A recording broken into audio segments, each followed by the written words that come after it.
रात्रि काल में ही मुझ पे देखा कि एक प्रेतों का समूह ने मुझे घेर लिया और वो कहने लगे कि तुमने क्यों बताया कवच के बारे में। कहा कि नहीं, तुमने कवच को क्यों बताया है कि तुम अगर वो कवच धारण कर लेगा तो मैं कहाँ जाऊंगा। मैं उसको छोड़ना नहीं चाहता हूँ, मैं उससे दूर नहीं हटना चाहता हूँ।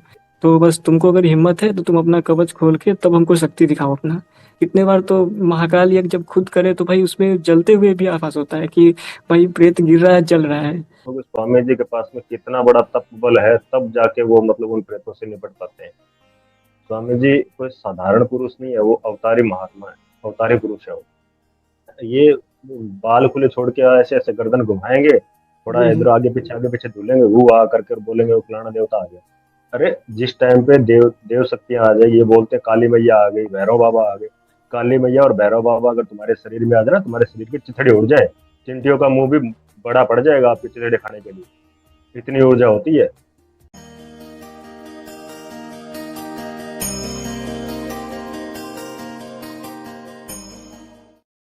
नमो नारायण। तो अवसरानंद आश्रम की पॉडकास्ट सीरीज में आज हमारे साथ में अर्जुन वैष्णव जी हैं, पटना बिहार से। इनका कुछ कवच से संबंधित अपना एक अनुभव है, जो अपने आप में बहुत ही चौंकाने वाला कह सकते हैं उसको, क्योंकि किस प्रकार से सूक्ष्म जो नकारात्मक तत्व है वो एक साधक को प्रभावित करने का प्रयास करते हैं, उसको एक जो धर्म के मार्ग पे चलने से रोकने का प्रयास करते हैं, या यूं कहें कि किसी का कल्याण करने से उसको वो किस प्रकार से रोकते हैं। ये अनुभव जो आज हम अर्जुन जी के वक्तव्यों से, इनके अनुभवों से हम प्रत्यक्ष देखेंगे। नमो नारायण अर्जुन जी। नारायण। जी। मैं अर्जुन हूँ, पटना बिहार से। स्वामी जी से मैं बहुत सालों से जुड़ा हुआ हूँ। लगभग स्वामी जी का जब पहला वीडियो आया था बजरंग बाण पर मार्गदर्शन का, तभी से मैं उनके वीडियोस को देखता हूँ और उस साधना को करने का प्रयास करते रहता हूँ। और जब स्वामी जी ने बजरंग बाण अभियान को आरंभ किया तो निडरता से फिर बजरंग बाण का प्रचार प्रसार में लग गया मैं। तो इसमें मैंने देखा, अनुभव किया कि जब भी हम कोई साधनात्मक या किसी बाधा पीड़ित व्यक्ति को कुछ बताते हैं तो उनकी बाधाएं हमें भी प्रभावित करती है। तो इसका मैंने सबसे पहले अनुभव किया कि एक कोई व्यक्ति थे तो उनको मैंने बजरंग बाण के विषय में बताया कि आप बहुत कुछ तो करके देख लिए हैं, लेकिन आप इसको भी कर कर देखिए कि आपको क्या लाभ होता है या नहीं होता है। तो उन्होंने कहा कि ठीक है, उन्होंने रक्षा कवच भी पढ़ा। तो लेकिन समस्या ये हो कि पढ़ने के बाद भी उन्हें उस तरीके से लाभ पहले नहीं मिला, जैसे कुछ लोगों को 10 दिन में मिलता है, किसी को महीने में मिलता है, तो उन्हें उस तरीके से लाभ नहीं प्राप्त हुआ। तो मैंने कहा कि स्वामी जी के द्वारा आश्रम से कवच उपलब्ध है। आप आप उसको मंगा कर आप देख सकते हो धारण करके कि क्या आपको लाभ होता है, क्योंकि बाधाएं अगर बड़ी हो तो पाठ ज़्यादा करना पड़ता है और साथ में कुछ गुरु कृपा भी ज़रूरत होती है। तो मैंने कहा कि आप आश्रम से कवच को मंगा लें। तो हुआ ये कि उनकी जो बाधाएं थी वो मुझसे चिढ़ने लगी। और जैसे ही मैंने ये बताया तो रात्रि काल में ही मुझ पे देखा कि एक प्रेतों का समूह ने मुझे घेर लिया और वो कहने लगे कि तुमने क्यों बताया कवच के बारे में। तो मैंने बोला कि भाई उनको बाधा ग्रसित है तो मैं तो बताना मेरा धर्म है, तो जैसे मेरे गुरुदेव कहे हैं कि, तो मैंने बताया उन्हें। तो उसने कहा कि नहीं, तुमने कवच को क्यों बताया है कि तुम अगर वो कवच धारण कर लेगा तो मैं कहाँ जाऊंगा। मैं उसको छोड़ना नहीं चाहता हूँ, मैं उससे दूर नहीं हटना चाहता हूँ। ये जो आपको अनुभव हो रहा था, ये प्रत्यक्ष में हो रहा था या स्वप्न में हो रहा था? जी, वो न स्वप्न था और न प्रत्यक्ष था। वो दोनों के बीच का जो होता है ना, वो कुछ हाँ अलग ही हाँ। है। तो ना तो वह उसमें हो रहा था, तो मैंने देखा कि बहुत सारे प्रेतों ने घेरा हुआ है मुझे और धमकी दे रहे हैं कि अगर तुम में हिम्मत है सच में, अगर तुमको लगता है कि तुम बहुत हो शक्तिशाली, तो अपना कवच खोलकर मुझसे बात करो, मुझसे लड़ाई करो, जैसे जैसे भी, क्योंकि मैंने भी आश्रम से अमोघ शिव कवच मंगाकर धारण किया है। तो तो उन्होंने मेरे पास नहीं आ रहे थे, लेकिन वो दूर ही खड़े थे, क्योंकि मैं खुद भी कवच सिद्धि करता हूँ, कवच पाठ करता हूँ और साथ में मैंने गुरुदेव के आश्रम से भी अमोघ शिव कवच मंगाकर धारण किया हुआ है। तो वो दूर ही खड़े थे और कह रहे थे मुझसे कि तुमने क्यों बताया है उसको, कि हम उसको छोड़ कर नहीं जाना चाहते हैं। तो बस तुमको अगर हिम्मत है तो तुम अपना कवच खोल के तब हमको शक्ति दिखाओ अपना। तो हम उतना उससे बहस करना ज़रूरी नहीं समझे कि उससे क्या बोलना, नहीं बोलना है। जो भी मैंने हुँ, कवच या मंत्र से सिद्ध किया है इस गुरु जी के मार्गदर्शन में और उनके आशीर्वाद से, तो बस मैंने हुँ, उसको पढ़ा और वो लोग वहाँ से भाग गए। तो मैंने बस यही अनुभव किया कि अगर हम किसी को कुछ बताते हैं, तो वो कैसे बाधा हम लोग को ही प्रभावित करता है। और एक साधक को होना चाहिए कि उसे कवच सिद्ध करना, बजरंग बाण बहुत आवश्यक है। कि अगर वो नहीं करते और ऐसे किसी को बताते हैं, तो ज़रूर बाधा उन पे हावी होने का कोशिश ज़रूर करती है। और कवच के हुँ, संबंधित में यही है कि भाई उसको चिढ़ हुआ कि नहीं, हुँ, वो नहीं बनेगा, क्योंकि वो पढ़ रहा था तो भाई उससे हो नहीं पा रहा था उतना, क्योंकि कभी कभी हमें 1,000 पाठ से उस तरह का लाभ नहीं दिखता है, तो उसके 4 अनुष्ठान करने पड़ते हैं।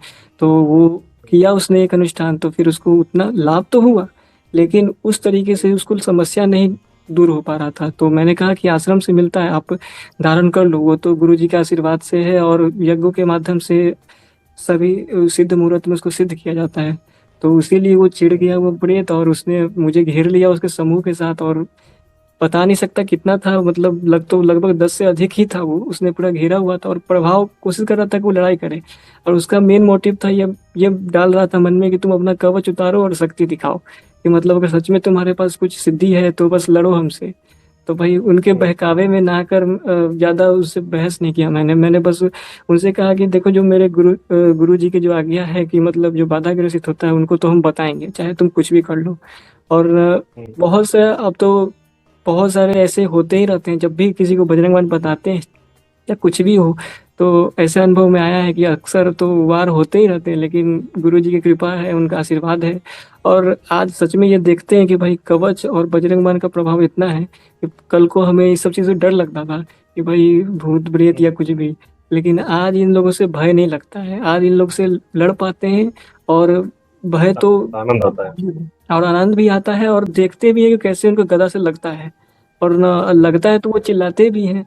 कितने बार तो महाकाल यज्ञ जब खुद करे तो भाई उसमें जलते हुए भी आभास होता है कि भाई प्रेत गिर रहा है, जल रहा है। तो इसलिए हुँ, अनुभव तो होता है कि कैसे अगर वो सही से किया जाए। और स्वामी जी के जो कवच हैं उससे तो और चिढ़ रहा है वो, क्योंकि अगर कोई साधक नहीं भी कर पा रहा है, अगर कर भी पा रहा है तो उसको लाभ उस तरीके से नहीं हो रहा है। तो वो अगर स्वामी हुँ, जी उपलब्ध करा रहे हैं, अगर उसको वो धारण कर ले रहा है, तो एक तरह से उसका कनेक्शन टूट जाता है, वो प्रवेश नहीं कर पाता उसके शरीर में, या इस तरीके की बाधा को सही तरीके से उत्पन्न नहीं कर पाता है। इसलिए और इन असुरों में चिढ़ होता है। और बजरंग बाण के हुँ, प्रचार में तो मैंने देखा कि भाई जब भी कोई बताते बताते हैं कि बजरंग बाण पढ़िए, आप रक्षा कवच पढ़िए, तो निश्चित ही वो प्रेत या जो भी हो वो हमला करता ही करता है। लेकिन ये तो अब डरने की बात ही नहीं है, क्योंकि भाई जब हनुमान जी साथ में है, स्वामी जी साथ में हैं, और जब भी कभी ऐसा लगता भी है कि शायद मेरा कवच उस तरीके से नहीं उससे जीत पा रहा है या कुछ, तो लगता है कि स्वामी जी खड़े हो गए। और जब वो खड़े हो हुँ, जाते हैं तो फिर उसके बाद ये भय नहीं रहता है फिर उसके बाद। और भय ही हो रहा है तो भाई फिर तो गुरु पे विश्वास नहीं है इसका मतलब। इसलिए निर्भीक होके आज लड़ना सिखाए हैं और सीख रहे हैं। और जो भी बाधा ग्रसित है उनके अपनी क्षमता के अनुसार वाणी को पहुंचाने का प्रयास करते रहते हैं। कि अब बहुत हम लोग जैसे तो स्वामी जैसे तो नहीं है, लेकिन फिर भी इतना गुरु जी का कृपा है, उनके आशीर्वाद से जो ज्ञान प्राप्त हुआ है, तो जो बाधा ग्रसित लोग हैं उनको हमेशा कोशिश रहता है कि वो सही मार्ग को चुन ले। क्योंकि जो इधर उधर ओझा पंडितों या जो भी कह लीजिए कि इधर उधर जाते रहते हैं और टगाते रहते हैं, तो हम कहते हैं भाई ये सब करने से जो पैसा खर्च कर रहे हो, एक बार आप रक्षा कवच और बजरंग बाण को पकड़ कर देखिए कि आपको क्या लाभ होता है। या ऐसे तो आप समय अपना खर्च करते ही हैं, पैसा खर्च करते ही हैं, तो एक बार आप करिए। तो इसलिए मेरा यही अनुभव है कि भाई कवच तो बहुत ज़रूरी है। और मैं तो यही भी कहूँगा कि अगर किसी को लगता है कि भाई मेरा कवच उस तरीके से नहीं प्रभावित हो पा रहा है, हम साधना भी नहीं कर पा रहे हैं, अनुष्ठान में बैठने में समस्या हो रहा है, क्योंकि बाधा घर में भी होती है, आसपास मंडराते रहती है और बाधा उत्पन्न कर दी है, तो आश्रम से कवच मंगाकर गुरुदेव के आशीर्वाद स्वरूप में अगर धारण करे, तो मेरा ये अनुभव रहा है। और मैंने अपने परिवार के सभी सदस्यों को पाना है, और सभी में ये अनुभव रहा है कि भाई उसको लाभ ही लाभ होता है और अनुष्ठान कर पाता है, और जो विघ्न होते हैं वो विघ्न दूर हो जाते हैं। और साधना में तो कुछ परीक्षा वश भी होता है, इसमें सब जगह तो ये नहीं कह सकते कि भाई ये कोई बाधा है या कुछ भी है। कोई देवता शक्ति भी है तो परीक्षा लेती है कि भाई ये पात्र है या नहीं, सच में इस चीज को वो पाना चाहता है कि नहीं चाहता है। बिल्कुल सही बात कही। जी। तो ऐसे तो बहुत वर्षों से स्वामी जी से मैं जुड़ा हुआ हूँ, और बहुत सारे स्तोत्रों का जो और कवच को जो उन्होंने दिया उनका अनुष्ठान मैंने किया है। और जो लोग सोचते हैं कि पता नहीं अनुभव नहीं हो रहा है, लेकिन मेरे अनुभव में तो ऐसा आया ही नहीं है। जब भी जो भी अनुष्ठान किया मैंने, उसमें सफलता तो मिली ही मिली, और साथ में अनुभव भी ऐसे हुए हैं कि शायद मैं बता भी ना पाऊँ। कि जैसे विशेषता में महाकाल स्तोत्र, महाकाल कवच है, फिर बगला सतनाम है, ये सब का अनुभव एक बहुत मैंने किया है कि बहुत प्रभावशाली है। और लेकिन कोई भी साधना करे, कवच का तो बहुत जरूरी है। अगर कवच और बजरंग बाण ना किया जाए तो हो सकता है आप सफलता, मैं तो ये नहीं कह सकता कि आपको मिलेगा कि नहीं मिलेगा, लेकिन उसमें विघ्न बहुत आएगा। तो आप चाहते हैं कि विघ्न से बचना, तो भाई कवच को पढ़ना, ठीक है, पढ़ना हम अच्छी बात है, लेकिन हमें धारण भी करना चाहिए। क्योंकि मैंने खुद प्रभाव किया है कि पढ़ने से जब हम पढ़ते हैं तो रक्षा तो होती है, लेकिन धारण करने पे हर समय वो एनर्जी जो है, वो जो शक्ति है भगवती की, या जो भी कवच आप धारण कर रहे हैं, वो हर समय आपके आसपास मौजूद होती है, रक्षा करती ही रहती है। चाहे कोई कितना बड़ा भी प्रेत छोड़ दे आपके पीछे, या कोई तंत्र मंत्र कर दे, आपको आभास होगा। और मैंने एक और अनुभव किया है कि जब स्वामी जी का मैंने जब कवच को मंगाकर धारण किया, तो स्वप्न में भगवान शिव का दर्शन जो होता है कि, और वो मार्गदर्शन भी करते हैं, कुछ अगर कोई बाधा हो तो वो मार्गदर्शन भी अ, करते हैं, विशेष रूप से कि हाँ तुम्हें कोई ये बाधा है या कोई ये समस्या है। तो इसलिए मेरे ये अनुभव में तो रहा है कि हाँ, अनुभूति होती है कि हाँ ये तो आपका ये बाधा है, ये समस्या है। तो मैंने ये तो किया है। अब मैं ये नहीं कह रहा है कि भाई मैं कि कवच पढ़ता हूँ तो भाई भूत भाग जाएगा या प्रेत भागता है, तो सब स्वामी जी का कृपा है। लेकिन ये जरूर है कि आज स्वामी जी इतना सक्षम बना दिए कि आज हम लोग को किसी से भय नहीं लगता है। और बहुत से लोग धमकी भी देते हैं, और नित्य ही मतलब कि जब भी बजरंग बाण, लेकिन यज्ञ करने के माध्यम से, जप से माध्यम से वो कुछ कर नहीं पाते। लेकिन मैंने अनुभव किया कि भाई जब भी हम लोग कहीं भी कुछ भी प्रचार करें, प्रसार करें, कवच है, बजरंग बाण है, तो धमकी तो आता है कि वो धमकी कहता है कि हम ये कर देंगे, वो कर देंगे। और मैंने तो देखा है कि प्रेतों से बड़ा झूठा और कोई नहीं होता है। समझे, वो डींग हाँकते हैं बड़े बड़े कि भाई ऐसे कर देंगे, वैसे कर देंगे। और जैसे ही आप स्वामी जी को स्मरण करें, अपना कवच स्मरण करें, तो फिर वो ऐसे भागते हैं कि पता नहीं समझ में आता क्या हुआ उनको। इसलिए विशेष तो अनुभव रहा है मेरा इस विषय में।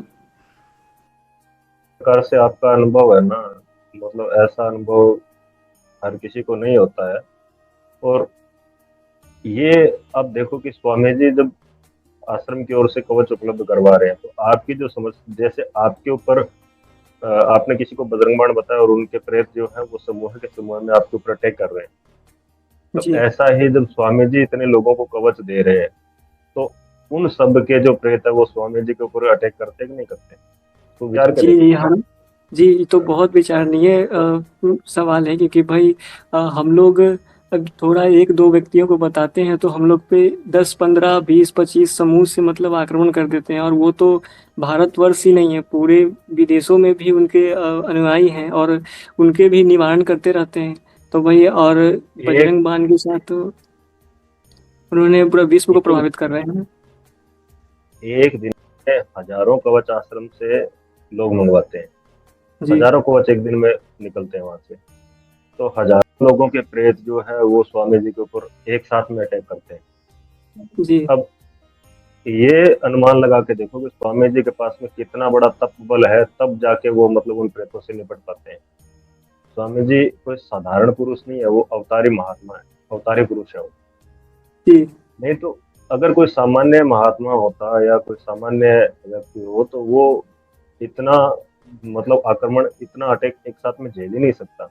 स्वामी जी ने तो अपना जी पूरा जीवन है वो तप के लिए लगा दिया ना, उन्होंने पूरा जीवन जो है वो तप ही किया है। और पूरे जीवन उन्होंने तप करके आज वो जितना भी उन्होंने शक्तियां, जो तपस्या, जितना ज्ञान उन्होंने अर्जित किया, वो अपनी हथेली पे लेके वो समाज के लिए उन्होंने रख दिया कि भाई हाँ आओ और तुम अपने अपने प्रारब्ध के अनुसार, अपनी अपनी योग्यता के अनुसार, क्षमता के अनुसार ग्रहण करो।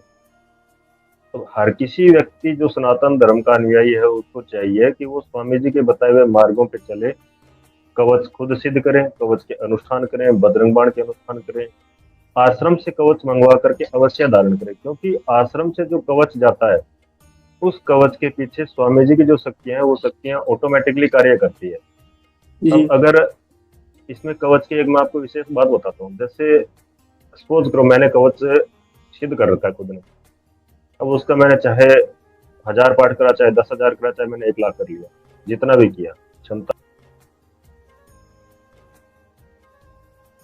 ऐसा आएगा उस टाइम पे, मतलब इतने ज्यादा अटैक एक साथ हो जाएंगे, या इतने ज्यादा प्रेत अगर एक साथ हमला कर देते हैं, कभी भी जो साधक है तो उसका शरीर तो जैसे जैसे वो साधना उपासना करेगा उसका शरीर शुद्ध होगा, और जब शरीर शुद्ध जी, होता है तो उस टाइम पे नकारात्मकता जो है वो बहुत ज्यादा अटैक करती है।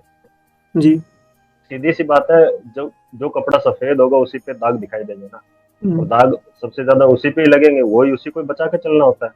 तो जो जी, साधक होता है उसको अपने कवच के साथ में अगर वो आश्रम की ओर से कवच मंगवा के धारण करके रखता है तो उसकी प्रोटेक्शन डबल हो जाती है। अब जैसे जिसने कवच सिद्ध कर लिया उसको नित्य अपने 11, 21, 51 जैसे भी उसकी क्षमता है वो अपना कवच पढ़े त्रिकाल में।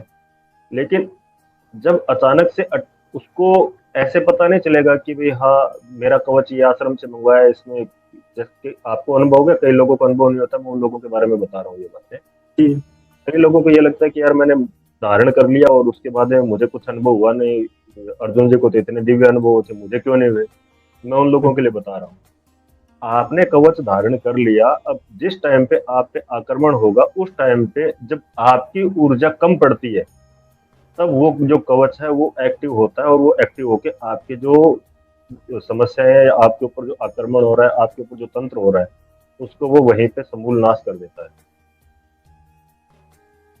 अब कोई साधक है, उसने अच्छा कवच का पाठ कर रखा है, दिन में वो 100 100 पाठ, 200 200 पाठ अपने कवच के कर लेता है, और वो कहीं बाहर निकला उसको लगा कि यार मैं तो इतने अच्छे कवच मैंने कर रखे हैं, मेरे को क्या फर्क पड़ता है।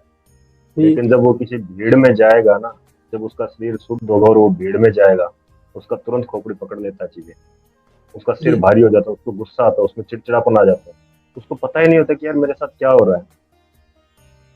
वो इसीलिए होता है क्योंकि आपका शरीर शुद्ध हो गया। अब जब उसने आश्रम से कवच धारण कर रखा है तो सिर भारी होना और ये चीजें तो चलो ठीक है एक बार के लिए हो भी जाएगा, लेकिन जो चीजें आपके ऊपर अटैक कर सकती थी, जो आपको नुकसान पहुंचा सकती थी, वो आपको नुकसान नहीं पहुंचाएगी, वो जी, ऑटोमेटिकली वहां से हट जाएगी।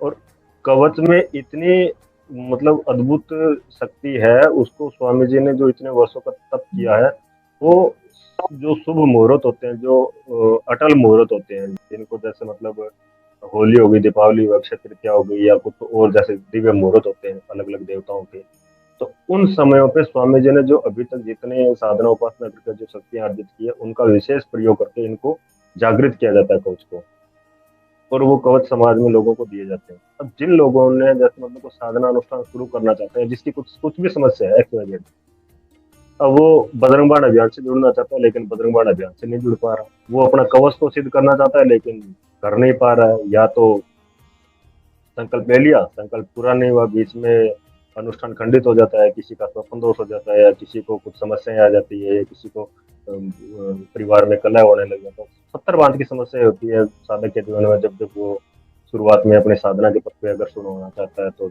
इतनी ज्यादा नेगेटिविटी परिवार में अड़ोस पड़ोस में भरी होती है, तो वो सारी एक साथ मिल करके उसको अटैक करती है कि ये इस मार्ग पे ना आ जाए।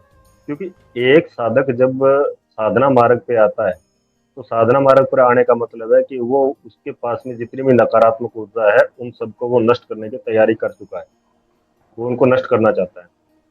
अब जी, कोई ये थोड़ी, अब प्रेत है तो प्रेतों का भी तो एक अपना सूक्ष्म शरीर होता है ना। अब हम जब साधना करेंगे तो उनको पीड़ा होगी, अब जिस किसी को भी पीड़ा होगी हमसे तो वो तो हमें विद्रोही मानेगा ना, हमें अपना शत्रु मानेगा। तो जब हमें जी, वो अपना शत्रु मानेगा तो फिर वो तो अपना प्रभाव करेगा ही। अब सामने अगर कोई प्रत्यक्ष में शत्रु है तो हम उससे बातों से लड़ सकते हैं, लड़ाई झगड़ा डंडा हाथ कुछ भी कर सकते हैं, प्रत्यक्ष जी, वाले के साथ में लड़ना आसान होता है। लेकिन जो अप्रत्यक्ष है, जो दिख ही नहीं रहा है, जिसके बारे में हम अनुमान ही नहीं लगा सकते, उसके साथ में कैसे लड़ोगे। उसके साथ जी, में लड़ने का यही है कि आप अपना कवच सिद्ध करो, लेकिन उससे पहले आश्रम से कवच मंगवा करके कवच अपना गले में धारण करो। जी, स्वामी जी जो इतनी पीड़ा झेल रहे हैं, हम जानते हैं, हम जो स्वामी जी के साथ में जो जुड़े हुए साधक हैं जैसे आप हो मैं, तो जो स्वामी जी के साथ में लंबे टाइम से जुड़े हैं उनको पता है कि स्वामी जी का जीवन क्या है, स्वामी जी क्या कर रहे हैं। स्वामी जी मतलब जब से मैं जुड़ा हूँ, मैं आज 7 8 साल हो गए होंगे लगभग मुझे जुड़े हुए, तो 7 8 सालों में मैंने ऐसा कोई दिन नहीं देखा जिस दिन स्वामी जी अनुष्ठान में ना हो, जी, ऐसा कोई दिन नहीं देखा जिस दिन स्वामी जी यज्ञ हवन ना करते हो। और प्रत्येक पल वो एक सूक्ष्म देवीय युद्ध लड़ रहे होते हैं, प्रत्येक पल।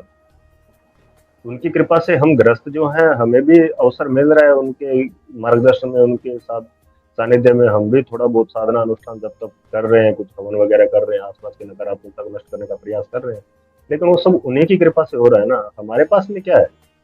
एक जी व्यक्ति अगर एक व्यक्ति अगर ये सोचे कि मैं 4 साल 5 साल साधना कर लिया, थोड़ा सा उसके अंदर सत्व का प्रभाव जागृत होने लग जाए, थोड़ी सी सात्विकता आने लग जाए, तो उसके अंदर सबसे पहले अहंकार आ जाता है कि बस मैं तो जी कुछ ही हूँ, वो अपनी कॉलर ऊपर करके चलता है वो। जी, आप सत्य कह रहे हैं। लेकिन ये होता नहीं। शुरू शुरू में जब साधक अनुष्ठान करने लगता है, वो एक दो अनुष्ठान करता है ना, 1100 के मान लो 2 3 अनुष्ठान कर लिया, तो उसके अंदर इतना प्रबल अहंकार आता है कि उसको ये लगता है कि मैं तो कुछ भी कर सकता हूँ, कुछ भी कर सकता हूँ, उसको ये होता है, क्योंकि हम जी उसी मार्ग से हम निकल के आए हैं ना। हम मैं एक खुद का मतलब एक अनुभव बता रहा हूँ। तो शुरू शुरू में इतना जबरदस्त अहंकार आता है, लेकिन वो अहंकार टूटता भी ऐसे है कि फिर वो बंदा कहीं का नहीं रहता। इसीलिए अपने गुरु की शरण में रह के अनुष्ठान करो, उनके मार्गदर्शन में रह के अनुष्ठान करो। संकल्प में गुरु का नाम पक्का होना चाहिए, अपने गुरुदेव का नाम पक्का होना चाहिए। जी, ये तो भाई। तो आज, हाँ, आज जो बजरंग बाण कर पा रहे हैं लोग, 108 पाठ एक साथ में बैठ के कर पा रहे हैं। अगर किसी को वहम है ना कि मैं बजरंग बाण अपने दम पे कर लूं, तो वैसा वो 21 पाठ बिना गुरुजी के संकल्प में नाम लिए हुए 21 पाठ करके दिखा दे, और संकल्प वही रहे, केवल गुरुजी का नाम हटा के देख ले।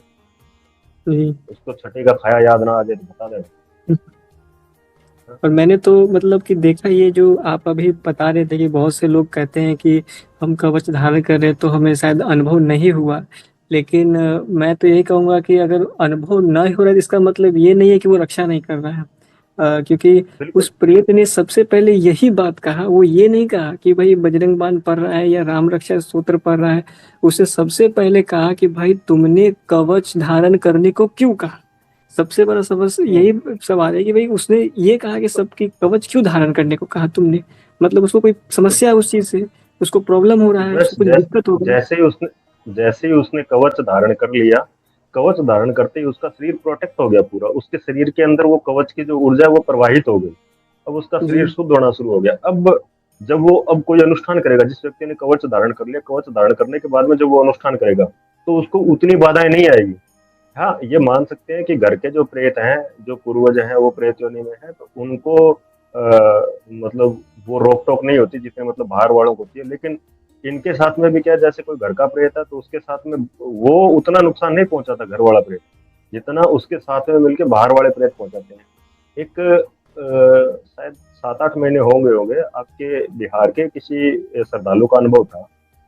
तो उसके जो दादाजी थे वो उसको प्रेत योनि में दिखते थे। तो उसके दादाजी ने एक दिन स्वप्न में आके बताया कि मेरे को जो मल्लेच प्रेत हैं वो पकड़ के पीटते हैं, मारते हैं और मुझे मांस खिलाते हैं। जबकि उसका जी दादाजी सात्विक आदमी था, वो उसने कभी जीवन में मांस ग्रहण नहीं किया था। लेकिन प्रेत योनि में जाने के बाद में मल्लेच प्रेत जो है, जी मल्लेच प्रेत का मतलब हम ये लगा सकते हैं कि चाहे वो विधर्मी हो या फिर वो जो शराब मांस खा के जो मरे हुए होते हैं, ये सब मल्लेच की श्रेणी में आते हैं। जिन्होंने निकृष्ट कर्म किए थे वो सारे मल्लेच हैं। जी तो वो जो मल्लेच प्रेत हैं वो आकर के उसके दादाजी को मारते हैं। उसका दादाजी प्रेत योनि में है और जी मल्लेश प्रेत भी प्रेत योनि में है। तो यहाँ इसका मतलब ये है कि यहाँ से भी अलग आपका एक जीवन है, सूक्ष्म सूक्ष्म जीवन है। तो कई लोग जो आत्महत्या की ओर अग्रसर होते हैं, बोला यार अब मर जाएंगे तो पीछा छूटेगा, मरने के बाद में किसने देखा। तो मरने के बाद में ये लोगों के जो अनुभव आ रहे हैं ना, ये ऐसे ही नहीं आ रहे हैं। कहीं ना कहीं तो वो सूक्ष्म जगत में वो वास कर रहा है, वो उसको शरीर भी है। बिल्कुल। वो बिल्कुल भले ही उनका सूक्ष्म सूक्ष्म शरीर। शरीर हो। अ, हाँ, सूक्ष्म शरीर होता है उनका, यातना शरीर हो सकता है, वो एक टाइप से उसको यातना शरीर।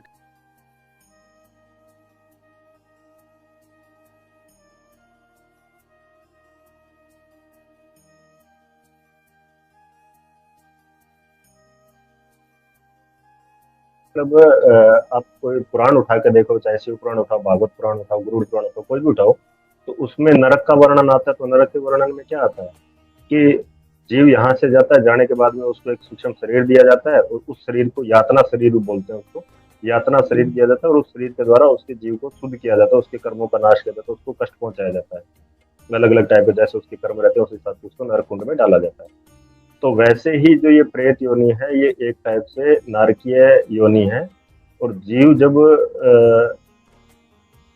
ऐसे निकृष्ट कर्म कर देता है जिसके कारण उसको प्रेत योनि में जाना पड़े।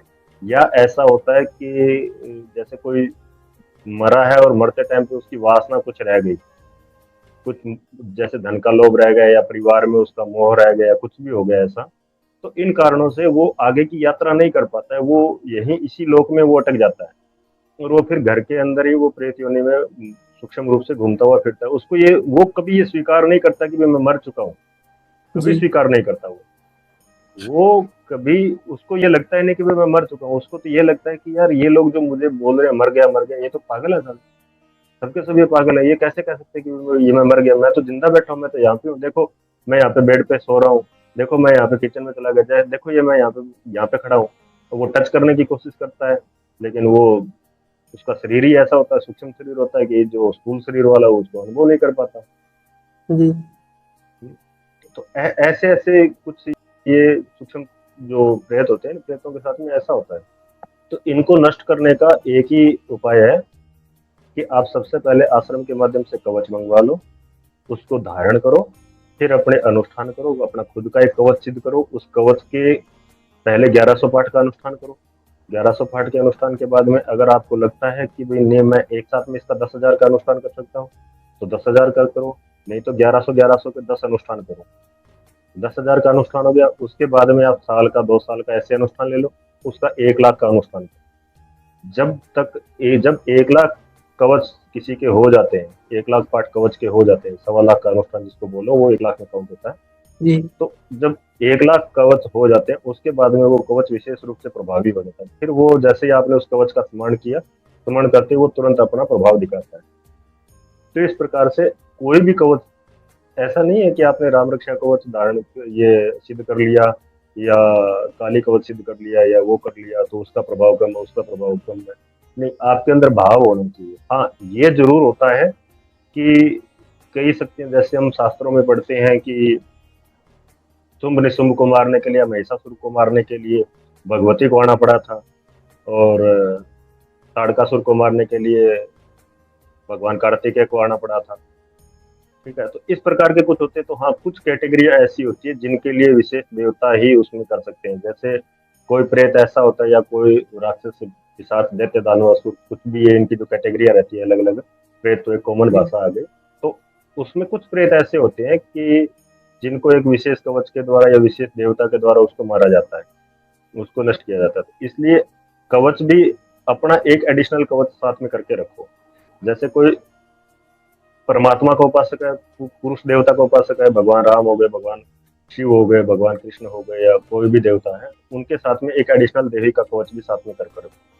एक अपना मूल कवच रखो, मूल कवच में उसकी अच्छी पुनरावृत्ति कर लो, 1 लाख का अनुष्ठान करो, लेकिन एक कवच देवी का साथ में कम से कम 10,000 पाठ करके अवश्य रखो। या आपकी देवी इष्ट है तो देवी का 1 लाख का अनुष्ठान करो, देवता का 10,000 का अनुष्ठान करके रखो। ऐसे अपने को, जो साधक, ये बात मैं साधक के लिए बता रहा हूँ, जी, सामान्य लोग जो हैं वो तो ठीक है, अपना एक कवच करो और आश्रम से कवच मंगो और उसको धारण करो और अपना जीवन चलता रहेगा। और घर में नित्य सप्ताह में कम से कम 2 दिन तो महाकाल यज्ञ करो, और रविवार ये बजरंग बाण अभियान से जुड़ो और बजरंग बाण रविवार को 108 पाठ करो और नित्य के 21 पाठ बजरंग बाण के करते रहो, उतने में उनका काम चल जाएगा। लेकिन जिसको अध्यात्म के मार्ग पे चलना है उसके लिए अनिवार्य है कि उसको एक देवी का और एक देवता का 2 कवच उसके पास में होने चाहिए। और आश्रम के माध्यम से उसको कवच मंगवा के, किसी भी हालत में उसको आश्रम से कवच मंगवा के धारण किए बिना नहीं चूकना चाहिए। क्योंकि आज जो स्वामी जी जिस प्रकार से जितना अपना तप लगा करके और जिस प्रकार से वो अपना संयम मित जीवन व्यतीत कर रहे हैं और साधना उपासना का जीवन व्यतीत कर रहे हैं, आज हम किसी भी आश्रम में जाके वहां पे देखेंगे तो अधिकांश संत जो है वो भंडारे में जो, मतलब उनका जो रसोईया होता है वो भोजन बना के देता है, उसको प्रसाद पा लेते हैं, या उनके शिष्यगण है वो प्रसाद बना के देते हैं, वो पा लेते हैं। लेकिन जी, शिष्यगण अभी परिपक्व नहीं हुआ ना, शिष्यगण में अभी परिपक्वता कहाँ आई है, उसके भी तो कुछ दोष हैं। अब वो जब उनके हाथ का जब वो अन्न पा रहे हैं तो वो शिष्य के तो चलो पाप कट रहे हैं, संत पा रहा है उसके हाथ से तो शिष्य के पाप कट रहे हैं, इसमें कोई दो राय नहीं है। लेकिन वो शिष्य के जो दोष है वो भी तो संत के माथे पे आ रहे हैं ना। तो जी, शिष्य शिष्य की क्या प्रारब्ध है, शिष्य के शरीर में कौन सा दोष है, शिष्य के शरीर में कौन सा प्रेत बैठा है, इस बात का किसको पता है। अब जब वो प्रेत अन्न के माध्यम से शरीर में प्रवेश कर जाएगा। तो शरीर में प्रवेश करेगा तो उनकी वो बुद्धि भ्रष्ट कर देगा। आजकल अधिकांश संतों के साथ में यही हो रहा है। अब स्वामी जी इतने प्रखर होकर बोल रहे हैं समाज में अधर्म के विरुद्ध में, वो मतलब किसी भी विषय पे कभी भी वो बोल देते हैं, बेखटक बोलते हैं, कोई उनको डर नहीं है, किसी प्रकार का कोई भय नहीं है। उसके पीछे कारण यही है कि उन्होंने आज तक किसी भी शिष्य के हाथ का अन्न तक नहीं ग्रहण किया, वो जल तक नहीं लेते। मैं खुद आश्रम में 15-15, 10-10 दिन, 20-20 दिन रह के आया हूँ, मैंने देखा है। अब कभी कोई हाथ से वस्तु भी पकड़ाने पड़ जाए ना, कि जैसे बोल दे कि यार वो मोबाइल पड़ा, वो मोबाइल ला के दे, तो वो हाथ से ग्रहण नहीं करते, वो बोलते उधर रख दे, उसके बाद में थोड़ी देर बाद में वो स्वयं ले लेंगे। जी हाथ से भी वो ग्रहण नहीं करते। तो बाकी सेवा तो जल अन्न की तो छोड़ ही दो बात, उसका तो कोई प्रश्न ही नहीं होता। वो तो जी जो सेवक गया हुआ है, श्रद्धालु गया हुआ है, उनको स्वयं अपने हाथ से बना करके अंजल देते हैं उसको कि यार ले तू प्रसाद का। क्योंकि संत उनका ये है कि संत के हाथ से जब प्रसाद मिलता है तो गुरु तो साक्षात इष्ट है ना, परब्रह्म जी परमात्मा है गुरु। गुरु में तो किसी प्रकार का ये हमें भेद ही नहीं करना चाहिए कि गुरु और इष्ट में कुछ भेद है। जैसे किसी का इष्ट भगवान शंकर है और गुरु है, तो प्रथम गुरु को लो, भगवान शंकर नेक्स्ट पे आएंगे। इसमें जी काकभूषुंडी जी की आप कथा देखोगे रामायण में, इसमें रामचरितमानस में काकभूषुंडी जी की कथा आती है। तो उसमें क्या हुआ था कि वो महाकाल जी का अनुष्ठान कर रहे थे, और उनके गुरुदेव आए, तो गुरुदेव आने के बाद में उन्होंने अनुष्ठान में बीच में खड़े होकर उनको प्रणाम नहीं किया। तो गुरुदेव ने तो उसको कुछ नहीं बोला, लेकिन उधर से महाकाल जी रुष्ट हो गए, जी उसको श्राप दे दिया। तो उस समय रुद्राष्टकम की जो रचना हुई थी, वो उसी समय रुद्राष्टकम की रचना हुई थी। तब उन्होंने प्रार्थना की महाकाल जी से, उनको शांत किया। शांत करने के बाद में वही काकभूषुंडी जो है वो परम सिद्ध हो गए। तो इसके पीछे कृपा किसकी रही? गुरु की कृपा रही ना। गुरु जी गुरु सबसे बड़ी चीज है। गुरु से बढ़ के इस जीवन में कहीं कुछ नहीं है। आप चाहे कितना बड़ा अनुष्ठान कर रहे हो, अगर गुरु के बीच में कॉल आ जाए, गुरु का बीच में कोई आज्ञा आ जाए, तुरंत उसको बीच में खड़े होकर करो, भगवान से क्षमा प्रार्थना करो, पहले मेरे गुरु का कार्य है, मैं गुरु का कार्य करता हूँ, उसके बाद में आके पुनः बैठ जाए। तो गुरु गुरु को इस लेवल पे रखना चाहिए। आप भगवान को प्रश्न करना चाहोगे और अगर गुरु प्रश्न नहीं हुए, तो आपकी सारी साधना सब कुछ बेकार है। इसी प्रकार से जो स्वामी जी ने हम लोगों को जो ज्ञान दिया है कवच के मार्ग, कवच के लिए या कुछ भी विषयों में, तो वो हम अपने विचारों के अनुसार उसको रख रहे हैं। और कवच कवच में एक कई लोगों को ये भी रहता है कि हम कौन सा कवच मंगवाएं आश्रम से। तो आप जो आपका इष्ट है, प्रेफर करो कि जो आपका इष्ट है आप उसका कवच मंगवाओ।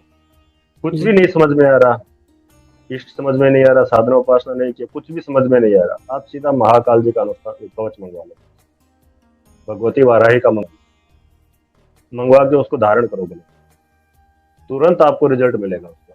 और कवच मंगवा के उसके बाद में अनुष्ठान करके देखो कैसी आपकी समस्याएं सॉल्व होती है। कई लोगों को पितृदोष की समस्याएं रहती है, तो वो पितृदोष का निवारण करवाना चाहते हैं, लेकिन जैसे पितृदोष के बारे में अपने घर में बात करते हैं, विचार करते हैं, तुरंत से उनके घर में लड़ाई झगड़ा कलह तुरंत जी शुरू हो जाता है। तो उन लोगों के लिए भी यही समाधान है कि पहले आप आश्रम से कवच मंगवा लो, कवच मंगवा के कवच धारण कर लो, उसके बाद में आप पितृपक्ष के लिए जाओ, पितृदोष निवारण के लिए आप जाओ आश्रम, या अपना रजिस्ट्रेशन हो जाएगा। जिनको ये समस्या आ रही है कि नहीं वो रजिस्ट्रेशन नहीं कर पा रहे, या वो आश्रम जाना चाहते हैं जा नहीं पा रहे हैं पितृदोष निवारण के लिए, तो उन लोगों के लिए सबसे सरल मार्ग यही है कि पहले वो कवच मंगवा ले, मंगवा के धारण करो, उसके बाद में वो अपना वो करने के लिए जाओ। तो जिनको समस्या नहीं आ रही है उनको तो जाना ही जाना चाहिए। पितृदोष जो है वो आज के टाइम पे सबसे बड़ी समस्या है, लोगों के साथ में खड़ी है, क्योंकि हमें नहीं पता कि हमारे कौन से पूर्वज कहाँ पड़े हैं, कौन सी प्रेत योनि में पड़े हैं, कितने पूर्वज हमारे प्रेत योनि में पड़े हैं। पितृदोष के ऊपर भी एक लाइव लेंगे। पितृदोष भी बड़ी भयंकर समस्या है, और इसकी भी बहुत मतलब साधक के जीवन में और सामान्य गृहस्थ के जीवन में वो किस प्रकार से उथल पुथल मचा रहा है। बहुत ज्यादा तमस फैल गया संसार के अंदर। तो ये तो स्वामी जी है जो इतना समाज के लिए कर रहे हैं, और समाज को इतना लाभ हुआ है इससे। नहीं तो आज कौन संत है जो इतना इतना कुछ कर पा रहे हैं? कर ही नहीं पा रहे, सब संत मौन होकर वही बैठे हैं।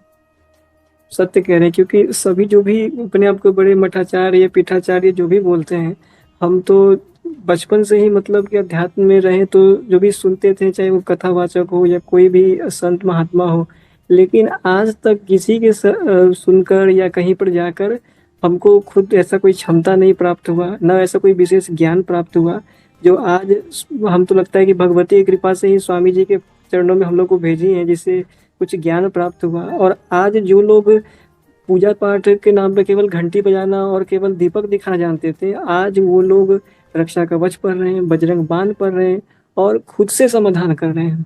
ना कि वो कहीं जा रहे हैं और कहीं पे उनको कुछ समस्या लग रही है, बजरंग बाण उठा रहे हैं, अनुष्ठान कर रहे हैं, लाभ हो रहा है।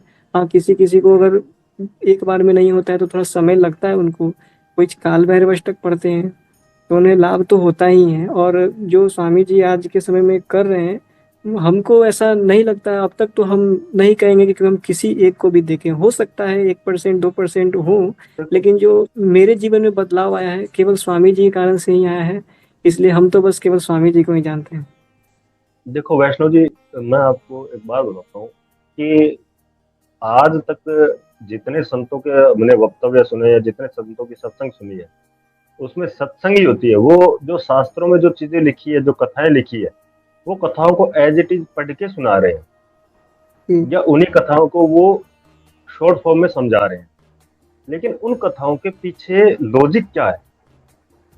तो मुख्य तो लॉजिक होता है ना, उसके पीछे कारण क्या है वो कथा होने का, वो कोई नहीं बता रहा है। आज कथाओं में कई संतों ने नारायण कवच के बारे में बताया, बोला ये महापुराण में नारायण कवच आता है, तो नारायण कवच का उन्होंने इंद्र ने पाठ किया था, ये बता देते हैं। लेकिन आज तक किसी ने ये नहीं बताया कि नारायण कवच का जब इंद्र ने पाठ किया था तो तुम लोग भी इसका पाठ करो, इसके पाठ की विधि ये है, इस पाठ का अनुष्ठान ऐसे होगा, इस पाठ के अनुष्ठान करने के बाद में आपको इसका प्रयोग ऐसे होगा, इसके लाभ आपको ये होंगे। ये आज तक किसी किसी ने नहीं बताया। जो आज से 1000 वर्ष पूर्व जो शंकराचार्य जी ने आकर के जो कार्य किया था, शास्त्रों के कार्य में और स्वामी जी के कार्य में लगभग समानता है, कहीं हमें विरोधाभास नहीं दिखता। जैसे जी। शंकराचार्य जी ने शास्त्रों को फ्रंट पे रखा, वैसे स्वामी जी भी शास्त्रों को फ्रंट पे रख के कार्य कर रहे हैं। जैसे शंकराचार्य जी ने उपासना की पद्धतियां बताई, उन्होंने जो कवच स्तोत्र वगैरह जो कुछ भी उन्होंने उस समय का जो खंडन किया, पाखंड का खंडन किया, वैसा ही पाखंड का खंडन आज स्वामी जी कर रहे हैं। तो कई लोगों को ये लग रहा है कि यार स्वामी जी तो जो है वो हर एक के ऊपर भी निग्रह करने लग जाते हैं, हर एक के ऊपर भी खंडन करने लग जाते हैं। तो वही जी। आवश्यक है ये, आवश्यक है ये। आप जो मतलब जो संत महात्मा या जो कथावाचक जिनको आप दान दे रहे हो, जिन आपके समाज के माध्यम से जो अन्न ग्रहण कर रहे हैं, वो आज बोल नहीं रहे हैं शास्त्रों की जो बातें, उनको वो उनके जो सूक्ष्म भेद है उन भेद को वो सामने नहीं रख रहे हैं, लोगों को साधना उपासना का मार्ग नहीं बता रहे हैं सही से। तो जब साधना उपासना का मार्ग नहीं बताएंगे तो फिर उनका धर्म कहाँ रह गया? वो किस चीज के वो संत महात्मा हो? संतों का कार्य तो ये होता है ना कि समाज में धर्म की स्थापना करने का दायित्व होता है संतों का। संत तो प्रथम इसीलिए कहे गए ना कि वो जो धर्म है उसको वो आगे लेके चले। और जब धर्म को आगे लेके नहीं चलेंगे तो फिर तो वो क्या फायदा हुआ ऐसे संतों का? अब किसी ने एक 4-5 दिन पहले कुछ कमेंट आया था चैनल पे, बोला हम तो नाम जप करते हैं और आप नाम जप का खंडन कर रहे हो। तो नाम जप कर रहे हो, ठीक है, स्वामी जी ने नाम जप का खंडन थोड़ी किया है। स्वामी जी ने बताया कि नाम जप जो कर रहे हो, नाम जप की एक विधि होती है, उस विधि के अनुसार करोगे तो तुम्हें फल मिलेगा, जब बिना विधि करोगे तो तुम्हें फल क्या मिलेगा भाई? जी। शास्त्रों में ये वर्णन आता है कि एक बार राम नाम लेने का फल ये है कि उसकी मुक्ति हो जाती है।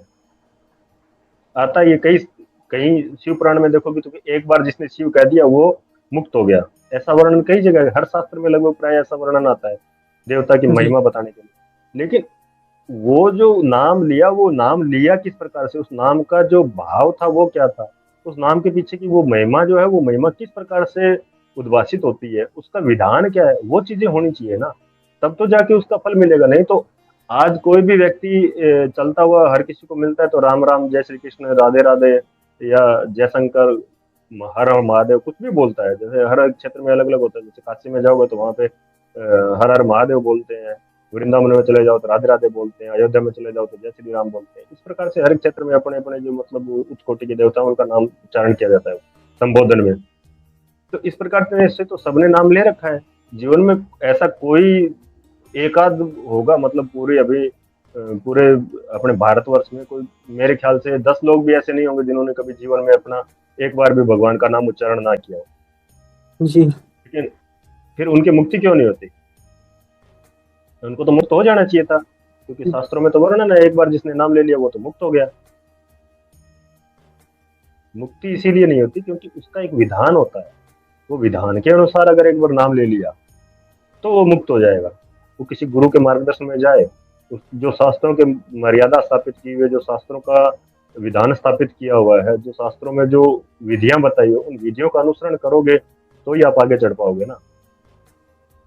और भैया मैंने तो देखा है कुछ विरोधी ऐसे हैं जो पहले तो वो लोग कभी राम रक्षा स्तोत्र या किसी के विषय में किसी को बताते नहीं है, और अब उन स्वामी जी ने जो सही संशोधन राम रक्षा स्तोत्र को सबके सामने रखा है, लाभ भी हो रहा है सभी को पढ़ने पे, तो अब लोगों के मन में शंका डालते हैं कि नहीं ये तो आधा है, मतलब ये तो छोटा सा कैसे राम रक्षा स्तोत्र हो सकता है, जबकि मूल तो पाठ वही है। लेकिन फिर भी लोग के मन में शंका अब ये उत्पन्न करते हैं कुछ लोग कि नहीं नहीं ये तो आधा ही ये पाठ है ये तो। ये जो लोग होते हैं ना, ये चांडाल प्रवृत्ति के लोग होते हैं, जी। जो इस प्रकार से मतलब उनको ज्ञान नहीं होता किसी प्रकार का, और ये अपना जो प्रेत पिशाच होते हैं वो इनके माथे पे चढ़े रहते हैं, और ये अधर्म फैलाने का कार्य करते हैं, पाखंडी होते हैं एक नंबर के ये जी लोग। क्योंकि जब मैंने बहुत लोगों ये को बताया तो बोलते हैं कि गीता प्रेस में तो ये तो चरितम रघुनाथस्य से शुरू है, ये तो शिरो में राघव से शुरू होता है कि भाई अगर किसी स्वामी जी ने किसी संत महापुरुष ने कुछ बताया है तो ऐसे ही थोड़ी ना बताया होगा, उनको उतना एक्सपीरियंस है, उनके ज्ञान है। गीता प्रेस जो है वो एक प्रकाशन है, वो जी। कोई संत महात्माओं की मंडली थोड़ी है, वो ऑथराइज संस्था थोड़ी है, वो प्रकाशन है, उसका काम है प्रकाशन करके देना। वो क्या करेगा, कहीं से कुछ उठाएगा और अपनी पुस्तक में प्रकाशित करके वो आगे समाज में प्रेषित कर देगा। अच्छा कार्य है कॉपी उनका, पेस्ट मैं करते हैं। उनके, हाँ, उनका मैं बुरा नहीं कर रहा, क्योंकि वो ठीक है, वो शास्त्रों से निचोड़ निकालते हैं, अपना कवच स्तोत्र जो भी है वो निकालते हैं, निकाल के समाज में दे देते हैं अपने एक प्रकाशन के हिसाब से। लेकिन उसके अंदर शुद्धि अशुद्धि है वो उनको, उनका ज्ञान थोड़ी है। जी। जब आपके पैर में हड्डी में दिक्कत है और आप जाओगे हार्ट वाले डॉक्टर के पास में, तो वो क्या आपके पैर की हड्डी का इलाज कर देगा क्या? नहीं। वैसे ही कहानी यहाँ पे हो रही है। जब प्रॉब्लम तो आपके हार्ट में हो रखी है ना, तो वैसे ही प्रॉब्लम तो यहाँ पे ये है ना कि मतलब उसका मूल क्या है, उसका लेना क्या है। अब स्वामी जी ने इतने वर्षों तक तप किए, स्वामी जी ने इतने वर्षों तक जो साधना अनुष्ठान किए हैं, जो उनको ब्रह्म बोध हुआ है, जो देवीय शक्तियों ने जो कृपा की है उनके ऊपर, उनसे वो चीजें समझ में आ रही है, वो समाज में वो उसका मूल स्वरूप जो है वो रख रहे हैं। राम रक्षा कवच में जब आप शुरू से पढ़ोगे तो उसमें चरितम रघुनाथ से, वो तो रघुनाथ जी का चरित्र है। उसके चरित्र के जी। बाद में फिर उसका मूल पाठ आता है, मूल पाठ के बाद में उसकी फलश्रुति, मूल पाठ में उसमें फलश्रुति आ जाती है।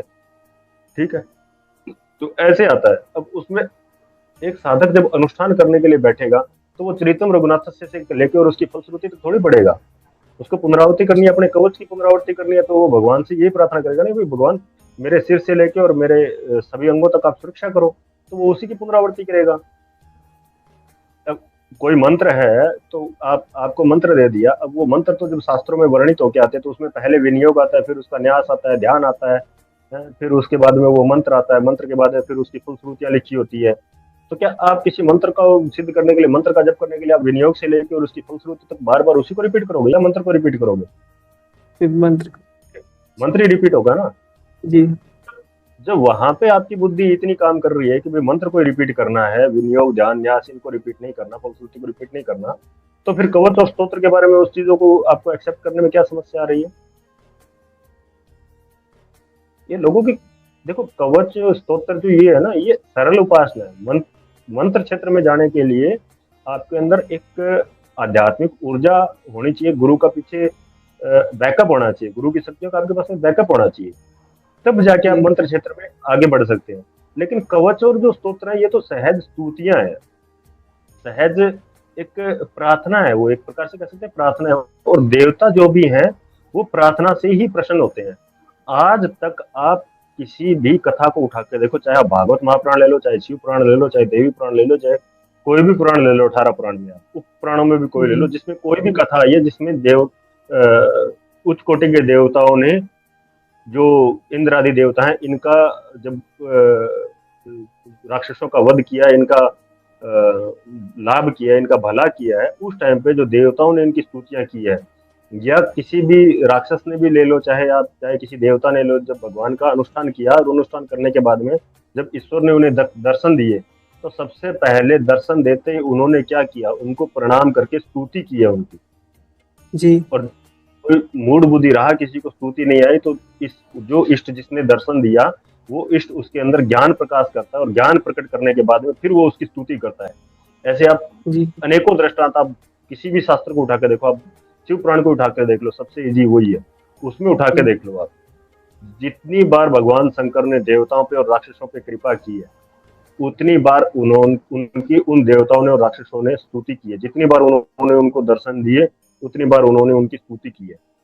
और कोई अगर मूड बुद्धि रहा, तो पहले उसको भगवान शंकर ने ज्ञान प्रदान किया, उसके बाद में उसने उन ज्ञान के माध्यम से भगवान शंकर की स्तुति की है।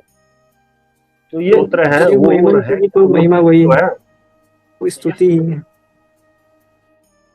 हाँ, ये सब स्तुतियां ही तो है। स्तोत्र का मतलब क्या होता है? स्तुति होता है, जी सरल शब्दों में देखा जाए तो।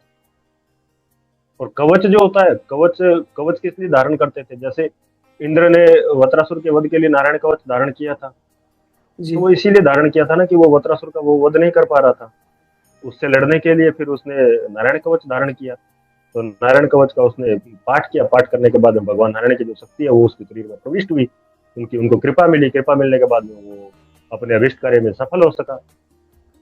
जी तो जैसे देवताओं पे परम कोटि के देवता जो कृपा करते आए हैं, भगवान नारायण, शिव, दुर्गा, गणेश जी, सब जो जितने भी है, ये उच्च कोटि के मोक्ष देने वाले देवता होते हैं। तो इन्होंने जब भी देवताओं पे कृपा की है या राक्षसों पे कृपा की है, तो इनकी स्तुति की गई है। और जब भी इन्होंने प्रत्यक्ष में इनके ऊपर कृपा नहीं की, इनको मार्गदर्शन किया कि भाई नहीं, तू इस प्रकार से इसका वध करेगा, तो इन्होंने उन देवताओं के, संबंधित देवताओं के कवच धारण किए। वो उन्होंने जी पाठ किया, कवच को सिद्ध किया, सिद्ध करके उन्होंने वो कवच को धारण किया, और उसी से उनको लाभ हुआ है। तो उसी प्रकार से जो ये कवच है, ये आप अनुष्ठान करो, अनुष्ठान करने से वो कवच आपके शरीर, कवच की ऊर्जा वो आपके शरीर में समाहित हो जाएगी। नित्य उसके 11, 21, 51, 101 जितने भी पाठ आप कर सको, आपकी सामर्थ्य के अनुसार कम से कम 11 पाठ तो पर त्रिकाल में करने चाहिए, 11 सुबह, 11 दोपहर, 11 शाम को। तो वो जो ऊर्जा है वो बराबर एक्टिव रहती है, वो आपकी सुरक्षा करती है। और प्लस में जो आश्रम की ओर से स्वामी जी के माध्यम से जो कवच दिए जा रहे हैं, वो तो अनुपम है। उनकी कोई, मतलब जितना उनका वर्णन करो तो मुंह छोटा पड़ जाए, शब्दों का जी सामंजस्य नहीं बैठेगा। मेरे पास शब्द नहीं है वो उनकी महिमा वर्णन करने हम के लोग भी लिए। महिमा नहीं कर पाएंगे उतना। हाँ, तो वो जो कवच है वो आपने धारण कर लिया, तो कोई नकारात्मक ऊर्जा आपके पास में नहीं आए। और अपने बच्चों के, अपने घर परिवार को, सबको सुरक्षित करने के लिए सबके गले में कवच पहना। आज कवच की आवश्यकता है। अब से पहले क्या होता था, गंडे ताबीज चलते थे। जी आज भी आज भी अगर आप समाज में जाके बोलोगे ना, बोला ये कवच है, बोला यार ये तो ताबीज है। हाँ बीज बोलता है वो। लोग जानते ही नहीं है कवच को, कवच होता क्या है, उनको पता ही नहीं है कवच, क्योंकि कवच तो, गंडा ताबीज ये तो अब अपना शब्द नहीं है ना, ये अपने धर्म का शब्द क्या है? अपने धर्म का शब्द कवच है, और कवच आज किसी को पता नहीं है। तो कवच, गंडे ताबीज जो है उसमें क्या होता है, गंडे ताबीज जिस किसी ने भी धारण कर रखा है, वो अपना गंडा ताबीज निकालो, फेंको, और आश्रम से शुद्ध कवच मंगवाओ और कवच धारण करो। गंडे ताबीज में जितने भी ये विधर्मियों के द्वारा, या ये भोपा ओझा सोखा ये होते हैं, या जो दुष्ट तांत्रिक होते हैं, ये जो कवच देते हैं, जो गंडे ताबीज देते हैं, इनके अंदर प्रेत शक्तियां होती है। आजकल जो जितने भी साधना अनुष्ठान करके जो ये लोग बता रहे हैं कि मेरे पास फलानी सिद्धि है, मेरे पास फलानी सिद्धि है, इनके पास में केवल प्रेत सिद्धि होती है। प्रेतों को आसानी से सिद्ध किया जा सकता है, और उनको सिद्ध करके ये उस गंडे ताबीज के माध्यम से आपके गले में डलवा देते हैं। वो पूरे जीवन, आप जब तक वो आपने धारण कर रखा, तब तक आपका वो शोषण करेंगे। और जब आपने निकाल दिया, उसके बाद में भी वो, उसकी ऊर्जा जो आपके शरीर में जा चुकी, आपके शरीर को अशुद्ध कर दिया, और वो आपको जीवन भर परेशान करेगा। उससे बचने का मार्ग यही है कि सात्विक उपासना की ओर जाओ, महाकाल यज्ञ करो, बजरंग बाण के अनुष्ठान करो, आश्रम के माध्यम से कवच मंगवाओ, वो कवच धारण करो। ये सब उसकी विधियां है। अगर आपने गंडा ताबीज धारण कर रखा है, तो ये मान के चलो निश्चित है कि आपके शरीर में प्रेतवास है, इसमें कोई दो राय नहीं है। और विशेषकर महिलाओं और बच्चों को तो कवच, ये गंडे ताबीज किसी भी हालत में धारण मत करने दो। तो करवाओ मत। आज जितने भी घरों में लोगों की समस्याएं हो रही है, जो किसी भी प्रकार की समस्या मान लो, चाहे वो शारीरिक रूप से मान लो, चाहे मानसिक रूप से मान लो, चाहे वो परिवार में कलह है, इनके पीछे ये कारण 99% कारण जो ये गंडे ताबीज ही रहते हैं। जी। लोगों को पता ही नहीं है, लोग जाते हैं अपना भला करवाने के लिए, वो भला तो उसमें होता नहीं है, वो उल्टा आपके माथे में प्लेट प्लेट ले जाके चिपका देते हैं। और किसी के पास में भी ये कोई ये बोले ना मेरे पास में हनुमान जी की सिद्धि है, हनुमान जी की शक्ति है, कोई माई का लाल ऐसा नहीं है जो हनुमान जी को सिद्ध कर दे। हनुमान जी को सिद्ध करोगे चीखें निकल जाएगी आपकी। हनुमान जी को वो सिद्ध करने के केवल लिए पहले हनुमान जी की जितनी सात्विकता होनी चाहिए, तो हनुमान जी के जितना सात्विक आज कलयुग में बन पाना संभव है क्या? वो लोगों को केवल आकर्षित करने के लिए ये सब बातें बोलते हैं कि हनुमान जी की सिद्धि है तो दुर्गा जी की सिद्धि है तो काली जी की सिद्धि है, क्योंकि वो कहेगा नहीं कि वो प्रेत की सिद्धि है। अगर प्रेत की सिद्धि बोलेगा तो उससे कोई। अरे ये लोग क्या है, ये बाल खुले छोड़ के ऐसे ऐसे गर्दन घुमाएंगे, थोड़ा जी इधर जी आगे पीछे झूलेंगे, वो आ करके बोलेंगे वो फलाना देवता आ गया। अरे जिस टाइम पे देव देव शक्तियां आ जाए, ये बोलते हैं काली मैया आ गई, भैरव बाबा आ गए। काली मैया और भैरव बाबा अगर तुम्हारे शरीर में आ जाए ना, तुम्हारे शरीर की चिथड़ी उड़ जाए, लोगों को बटोरने के लिए सामान ना मिले, अंतिम संस्कार ना हो तुम्हारा, चिंटियों का मुंह भी बड़ा पड़ जाएगा आपके चिथड़े खाने के लिए। इतनी ऊर्जा होती है। आसान थोड़ी है भगवती काली की ऊर्जा को ग्रहण करना, उनकी उनका शरीर में आवेश करवाना। वो केवल भगवती अनुभव काली, करने पर ही इतना ऊर्जा महसूस होता है, सोचिए वो प्रत्यक्ष कैसे आ सकते हैं उतना। अरे अरे मैं बताता हूँ आपको, जैसे आप अनुष्ठान कर रहे हो, अनुष्ठान काल में आपको थोड़ा सा भी अनुभव हो जाता है ना भगवती काली का ना, जी तो जी आपका शरीर पूरा पूरा शरीर है ना एकदम ऐसे रोमांचित हो जाता है, ऐसे लगता है जैसे अब तो शरीर मतलब फट जाएगा, ऐसा होता है। जी तो वो उनका मतलब थोड़ा सा एक ये कह सकते हैं कि उनकी हल्की सी छाया छाया छाया पड़ने भी आपकी ये हालत हो जाती है। छाया भी नहीं पड़ती, मतलब एक मतलब जो ऊर्जा है, ऊर्जा का एक एक एकमात्र किरण मात्र वो ऐसे होती है। तो जी। उतने से अगर आपकी ये हालत हो जाती है, तो जब भगवती काली शरीर में आवेश कर लेगी, तो उसके बाद में अब शरीर का क्या हालत होगा? देवता भी भगवती काली के शरीर उसको उनकी ऊर्जा को सहन नहीं कर पाते हैं। वो तो मतलब त्रिगुणातीत है ना भगवती काली, तो भगवती महामाया है, वो प्रकृति है जी वो। अब उसके उसको शरीर में आवेश देना, उसका शरीर में आह्वान करना, और वो शरीर में आ जाए, ऐसा ना तो संभव हुआ और ना हो पाएगा।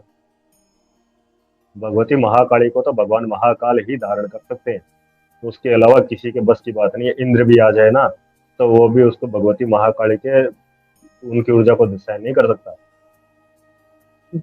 इतनी इतनी बड़ी चीज है वो। इंद्र की भी सामर्थ्य से बाहर है, ब्रह्मा विष्णु की भी सामर्थ्य से बाहर है भगवती महाकाली। वो परम प्रकृति है ना, वो परम जो प्रकृति की ऊर्जा को साधनात्मक धारण मार्ग करना। से जो लोग दूर हैं उन्हें तो ये सब बातें लगता है कि पता नहीं ये सत्य है कि नहीं है।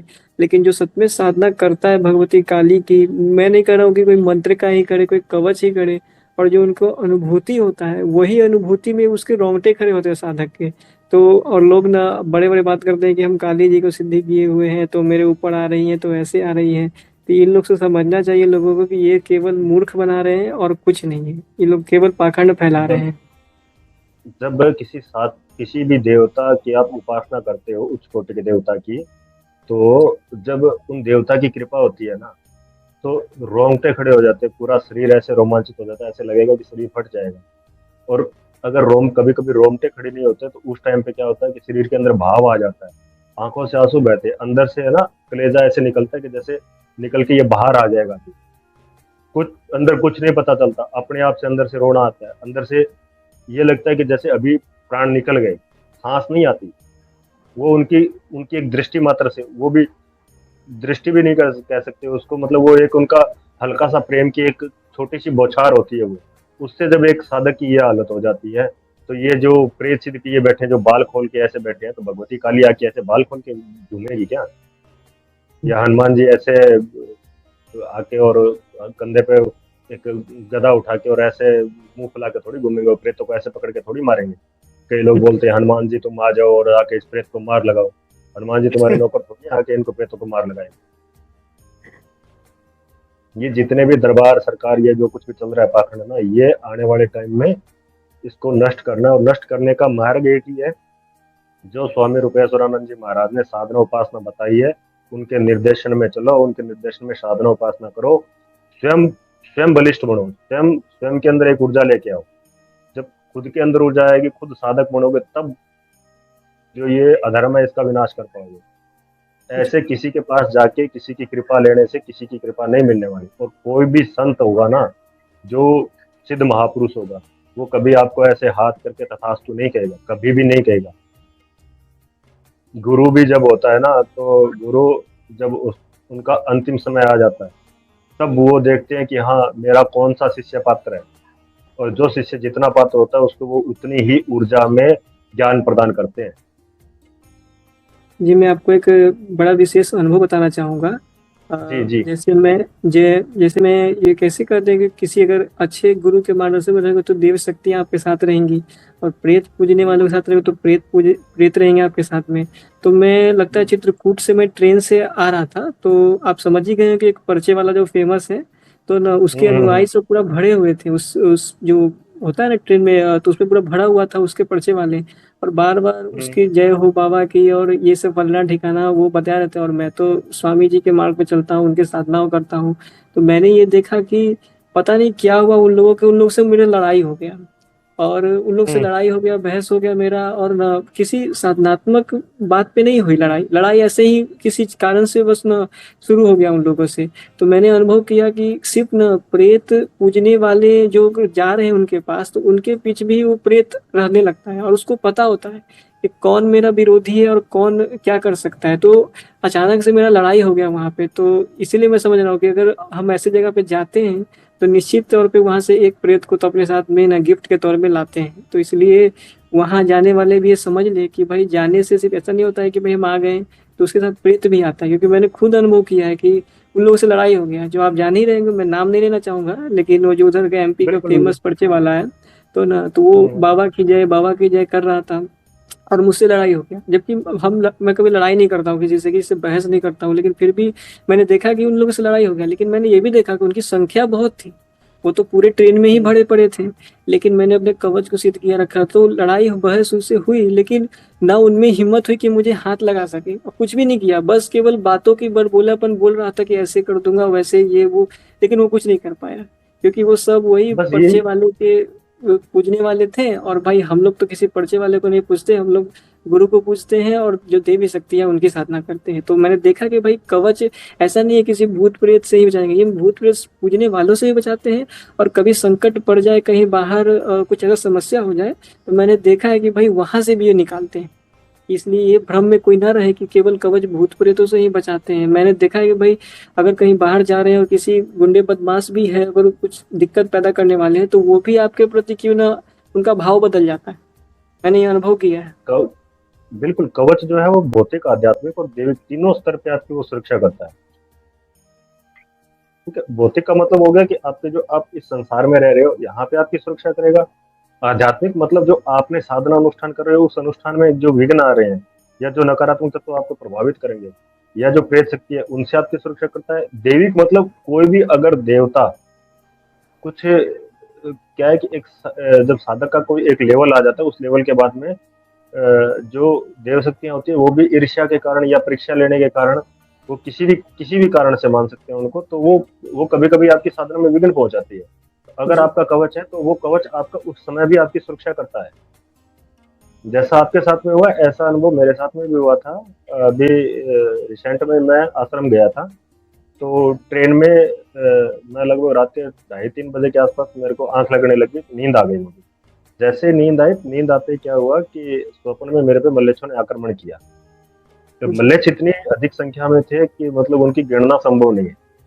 और जी कोई कारण नहीं है, मैं वहां से निकल रहा हूँ, जैसे जम्मू कश्मीर में नहीं होता था कि एक आर्मी वाला वो वहां से निकलता है तो वो सारे के सारे जो थे वो उनके ऊपर पत्थर फेंकने लग जाते। जी जी तो ऐसा कुछ दृश्य वहां पे मेरे साथ में हो रहा है। तो अचानक से उन लोगों ने सबने मिल करके मेरे पे अटैक कर दिया। अब मेरे को समझ में ना आया कि यार ये इतना अटैक हुआ कैसे। तो उस टाइम पे तो उस स्वप्न में मैंने उनको मतलब मेरा कवच शुरू हो गया, और कवच शुरू होने से उन प्रेतों को उठा उठा के पटक पटक के मारा था सबको। जी मतलब अकेला अकेला मेरा सूक्ष्म शरीर, उसके अंदर जो देविया शक्तियां थी वो मेरे सूक्ष्म शरीर को माध्यम बना के और उन प्रेतों को उठा उठा के पटक पटक के मार रही है। अब जब मैं मतलब थोड़ी देर बाद में मेरी आंख खुल गई स्वप्न पूरा होने के बाद में, तो मैं विचार कर रहा हूँ कि यार ऐसा क्या हो गया कि यहाँ पे ये सब कुछ हो गया, क्योंकि मैं तो मतलब घर से बाहर निकलता तो मेरा कवच जारी रहता है, चलता रहता है वो। तो जी। वो कवच भी मेरा चल चल रहा था बराबर, सब कुछ हो रहा था, ऐसा क्या हुआ? फिर अचानक से मेरे दिमाग में आया, यार ये एरिया कहीं उनके बाहुल्य क्षेत्र वाला तो नहीं है? फिर वो देखा तो मुझको, हाँ थोड़ा सा तो है, 50-60% तो वहाँ पे यही सब लोग हैं। फिर जी। सुबह जैसे ट्रेन का जो टीटी आया, तो टीटी आने के बाद में वो टिकटें चेक कर रहा है। तो वो ऑनलाइन टिकटें आजकल रहती है, तो वो बाय नेम में उनको वो कॉल करते हैं, बाय नेम बुलाते हैं उनको। तो जैसे ही जी। उसने बाय नेम उस व्यक्ति को बुलाया, तो वो जस्ट मेरे बगल वाली सीट के ऊपर वो व्यक्ति बैठा था। जी। तो ऐसे जो रो होती है, तो रो में जस्ट बगल वाले पे वो बैठा था। तब मेरे को तुरंत वो दिमाग में आ गया, मुझको हाँ इसकी वजह से ये समस्या हुई थी, क्योंकि ये सारी की सारी चीजें तो लेके ये घूम ही रहे हैं, क्योंकि इनका तो वो जन्म जन्मांतर का रहता है कि जब ये कभी उठेंगे तो वो उठने के जी। चक्कर में वो साथ में ही रहते हैं। तो जब व्यक्ति बाहर निकलता है तो उनके साथ में ये समस्याएं आती है, तो कवच है वो उस टाइप से अपनी पूरी सुरक्षा करता है। अगर उस दिन मेरा कवच नहीं पड़ा होता तो वो मेरे को रास्ते में बीमार कर देते, पक्का, उसमें कोई संदेह नहीं जी। था। पक्का मुँह मैं बीमार पड़ता उस टाइम। लेकिन वो कवच से मेरी अच्छी सुरक्षा हुई, मेरे को किसी प्रकार की कोई समस्या नहीं है। कि तो साधक कवच, नया हो या पुराना, उन्हें कवच पढ़ना तो नहीं छोड़ना चाहिए, चाहे वो रक्षा मंत्र के रूप में हो या कवच के रूप में हो या स्तोत्र के रूप में, उन्हें तो वो करना ही चाहिए। और कभी भी बाहर कहीं भी जाएं या कहीं भी जा रहे हो या सोने भी जा रहे हो, सो भी रहे हैं, तो उससे पहले उन्हें कवच जरूर पाठ कर लेना चाहिए, क्योंकि जिससे वो सुरक्षित रहे, उन्हें कोई हानि ना पहुंचा सके। क्योंकि जरूरी नहीं है कि भौतिक रूप से कहीं पे हानि हो, कुछ सूक्ष्म भी हो सकता है, कहीं पे सूक्ष्म नहीं हो सकता है, भौतिक भी हो सकता है। तो इसलिए कवच तो बहुत जरूरी है और ये सबको करना चाहिए। इसलिए मैं तो यही कहूंगा कि बिना कवच पढ़े कहीं निकले ही ना। बिल्कुल चंडी कवच में ये बात लिखी हुई है कि जो साधक है वो अगर अपना भला चाहे तो वो बिना कवच किए हुए अपने घर से बाहर एक कदम भी ना रखे। ये चंडी कवच के महात्म्य में आता है कि हम लोग साधक कभी को, कभी, अगर जो अपना भला चाहता है उसको बिना कवच पाठ किए हुए घर से बाहर नहीं निकलना चाहिए। और हम शाम को लोग आप कभी सो रहे हो बाइक तो भी उस टाइम चलाते पे, हैं या कहीं भी जाते हैं तो अनुभव में आता है कि भाई कवच अगर पड़े हुए हैं तो कुछ भी अगर प्रॉब्लम होता रहता है तो हम देखते हैं कि भाई उस पर निवारण हो गया, उससे बच गए। कभी कभी ऐसा होता है कि कभी बाइक चला रहे हैं, कभी कोई गाड़ी सामने से आ गया, तो ऐसा महसूस लगता है कि कोई कोई हाथ पकड़ के हम लोग का हैंडल को खुद कंट्रोल करने लग गया है। तो उस समय कर ये लेते हैं, महसूस होता होता है। है। जी। तो बिल्कुल ये बिल्कुल। बहुत बार मैंने देखा है कि अब एक्सीडेंट होते होते बच गया है, कि सामने से अचानक आ गया और दिमाग काम करना बंद कर देता है उस समय, कि पता नहीं क्या करे ना करे। उस समय पर समझ नहीं आता है। तो उस समय अनुभव में ऐसा आता है कि लगता है जैसे किसी ने हाथ पकड़ लिया हो और गाड़ी को वहां से निकाल लिया हो। और जब निकल जाता है तो व्यक्ति को समझ नहीं आता है, पता नहीं क्या हुआ कैसे हुआ। तो ये सब केवल कवच और गुरु कृपा के आशीर्वाद से संभव होता है, अनुभव में आता है ये सब। बिल्कुल बिल्कुल। ये जो अपन ने अभी तक चर्चा की है ना, इस चर्चा में कई लोगों को ये लगेगा कि यार ये ऐसे अनुभव हो कैसे जाते हैं। तो इसके पीछे जी। का कारण मैं बता देता हूँ। इसके पीछे गुरु कृपा जो है मुख्य रहती है, उसके बाद में इष्ट की कृपा रहती है। और इसके लिए आपको खुद स्वयं से कवच अनुष्ठान करने चाहिए, साधना अनुष्ठान खुद करो। जब आपका शरीर शुद्ध होगा, जब आप एक लेवल पे आ जाओगे, जब आपके ऊपर गुरु की कृपा अच्छी हो जाएगी, आपके इष्ट की आप पे कृपावान हो जाएंगे, तो आपको अपने आप ही ऐसे अनुभव होने शुरू हो जाते हैं। और इसमें एक गुरुजी दृष्टांत बताते हैं कि कई लोगों को अनुभव नहीं होते हैं, तो उनको हताश नहीं होना चाहिए कि भाई मुझे अनुभव नहीं हो रहे तो क्या पता मेरी साधना सही चल रही है कि नहीं चल रही। देखो, एक ट्रेन में जब व्यक्ति सफर करता है तो किसी को नीचे वाली सीट अलॉट होती है और किसी को ऊपर वाली सीट अलॉट होती है। जी। तो जो नीचे वाली जिसको सीट अलॉट होती है वो झांकी से बाहर का पूरा परिदृश्य देखता हुआ जाता है, उसको आनंद आता है। लेकिन जिसको सबसे टॉप वाली सीट अलॉट हो जाती है तो वो आराम से अपना लेटा लेटा जाता है। लेकिन यात्रा दोनों की बराबर हो रही है, जी। गंतव्य पे दोनों सेम सेम समय पे सेम टाइम पहुंचेंगे। में पहुंचते हैं। हाँ, सेम टाइम सेम डेस्टिनेशन, आराम से पहुंच जाएंगे, दोनों में कोई भेद नहीं है। लेकिन एक विंडो के पास में बैठ के पूरे परिदृश्य का आनंद लेता हुआ गया, और एक ऊपर से आराम से सोते हुए गया। तो दोनों की यात्रा में कोई फर्क नहीं है, समय में कोई फर्क नहीं है, डेस्टिनेशन में कोई फर्क नहीं है। लेकिन सिर्फ बीच में जो अनुभव लिया है वो अनुभव का फर्क है। तो अनुभव आज आपको अनुभव हो रहे हैं, कल किसी दूसरे को अनुभव होंगे। और ये मत सोचो कि मुझे अनुभव नहीं हो रहा तो मेरी साधना अच्छी नहीं चल रही है। बिल्कुल निसंदेह आपकी साधना अच्छी रहती चल रही होती है। आप स्वयं के अंदर कमियां झांकना शुरू करो कि हाँ मेरे अंदर क्या कमी है, मेरे को जो सदगुरुदेव भगवान ने जो अनुष्ठान के नियम बताए थे, क्या मैं उन नियमों को पालन कर रहा हूँ? अगर मैं नहीं कर पा रहा तो मुझे पालन करना चाहिए। कौन सी कहाँ पे मेरी त्रुटियां हो रही है, खुद के अंदर झांको। जब तक खुद में नहीं झांकोगे तब तक आपको खुद की कमियां पता नहीं चलेगी, और जब तक कमियां पता नहीं चलेगी तब तक सर्वश्रेष्ठ साधक नहीं बन पाओगे। एक श्रेष्ठ जी। साधक बनने के लिए आत्म मंथन बहुत आवश्यक है। दूसरों का मत देखो दूसरा क्या कर रहा है, अपने खुद के भीतर झांको। जब खुद में झांकोगे तो दुनिया भर की कमियां नजर आएंगी, और जब साधक खुद की कमियां देखने लग जाता है और खुद की कमियां नजर आने लग जाती है, तब वो एक साधना के मार्ग पे वो अच्छे से अग्रसर हो पाता है, वो साधना के मार्ग पे आगे बढ़ पाता है। जब तक आप झांकोगे नहीं तब तक आप साधना के मार्ग में आगे नहीं बढ़ पाओगे। आपको सबसे पहले अपना जो अहंकार है ना, जो भीतर अहंकार है, जो आपके अंदर महपना भरा पड़ा है, उसको आपने गुरु के चरणों में समर्पित करना पड़ेगा, आपको इष्ट के चरणों में समर्पित करना पड़ेगा। एक जगह ऐसी होनी चाहिए जहाँ पे आप अपने अहंकार को बिल्कुल मतलब समर्पित करके रखो, वहां पे कोई अहंकार ना चले किसी का भी। जैसे एक डॉक्टर डॉक्टर होता है, डॉक्टर के पास में जब एक पेशेंट जाता है, वो चाहे आईपीएस आईएएस अधिकारी हो, चाहे वो जज हो, या चाहे राष्ट्रपति भी हो, वो वहां पे जाने के बाद में डॉक्टर के हाथ एकदम पूरा सरेंडर हो जाता है। डॉक्टर डिसीजन करता है कि उसको कौन सी दवाई देनी है, कौन सी नहीं देनी है, उसका क्या करना है, कहाँ पे उसको चीरा लगाना है, कहाँ पे उसको इंजेक्शन देना है, वो डॉक्टर डिसाइड करता है। उसका वो वहां पे ये नहीं बोलता कि मैं तो जज हूँ और मैं बताऊंगा तो वहां पे इंजेक्शन लगाएगा, मैं जज हूँ, मैं बताऊंगा तो वहां पे चीरा लगाएगा, दूसरी जगह नहीं लगाएगा, या मैं राष्ट्रपति हूँ, मैं बताऊंगा तो तू मेरे को ये वाली टेबलेट देगा, दूसरी नहीं दे सकता। ऐसा नहीं चलता वहां पे वो डॉक्टर की मर्जी चलती है। उसी प्रकार से जो गुरु होता है, गुरु के चरणों में जाके अपना पूरा अहंकार सर्वस्व अपना समर्पण कर दो। वहां पे जाने के बाद में शून्य हो जाओ, जो जैसा गुरु बोले, जितना वो आज्ञा करें उसी अनुसार चलो, उन्हीं के अनुसार चलो। तब तो आध्यात्मिक पथ पे आप अग्रसर हो पाओगे, आध्यात्मिक पथ पे आप आगे बढ़ पाओगे। अन्यथा अहंकार भीतर रखोगे तो एक दिन ये जो नकारात्मक शक्तियां हैं, ये आपको अपना ग्रास बना लेगी, ये आपके ऊपर हावी हो जाएगी और आपको पथ से भ्रष्ट भ्रष्ट कर देगी। आपके मुंह से ही किसी संत महात्मा की निंदा करवा देगी, आपके मुंह से ही अशुभ वचन ऐसे करवा देगी जिनका कोई प्रायश्चित नहीं होता। इसीलिए अपने अहंकार को हमेशा डाउन करके चलो, अहंकार लेकर मत चलो। जितना जितना बड़ा वृक्ष होता है, उस पर जितने ज्यादा फल आते हैं, वृक्ष उतना ज्यादा झुकता जाता है। तो आप जैसे जैसे बढ़ते जाओगे, साधना मार्ग पे आगे बढ़ते जाओगे, उतना उतना खुद को एकदम गुरु के चरणों में समर्पित करते जाओ। गुरु का जो गुरु के चरणों में जो समर्पण है, गुरु के प्रति जो श्रद्धा है, वो जितनी ज्यादा दृढ़ होगी, जितनी ज्यादा प्रबल श्रद्धा करोगे आप, जितना ज्यादा गुरु पे विश्वास करोगे, उतनी ही जल्दी, उतनी ही शीघ्रता से आपकी आध्यात्मिक उन्नति होगी, अन्यथा आध्यात्मिक उन्नति नहीं हो सकती। ये गुरु कृपा तो बहुत आवश्यक है ही। और मैं बिल्कुल। मैं तो अभी बच्चा हूँ और बहुत बड़ा कोई साधक नहीं हूँ। गुरु जी के जो आशीर्वाद से जो थोड़ा मोड़ा ज्ञान है बस उनकी कृपा से है। लेकिन मैं जो नए साधक हैं या जो भी साधक है जिनको अनुभव नहीं हो रहे हैं, मैं तो यही कहना चाहूंगा कि आप केवल गुरु के अगर वाक्य पे, वाणी पर अगर आपको विश्वास है तो आप उनकी वाणी को लेकर आगे बढ़िए। आपको अनुभव होगा, हो सकता है आपको शायद 1 महीने में हो या 2 महीने में हो, लेकिन और विशेष अनुभव के चक्कर में मत पड़िए। कि आप अपनी साधना हम्म। कीजिए, गुरु पे विश्वास रखिए और अहंकार से दूर रहिए। और जो भी ज्ञान, जो भी कुछ विशेषता, जो भी शक्ति, कुछ भी आता है तो आप गुरु चरणों में समर्पित रखिए। ये मत कहने लगिए बिल्कुल। कि भाई मेरे पास ऐसी कोई शक्ति आ गई है, मैं ऐसे कर दूंगा वैसा कर दूंगा, फिर तो वही तो राक्षसों वाला काम हो गया। तो इसलिए मैं तो ये कहूंगा कि भाई आप इस चक्रव्यूह में ना पड़े, साधना करें, कवच सिद्ध करें और आश्रम से कवच मंगाकर धारण करें अगर जल्दी लाभ लेना है आपको तो।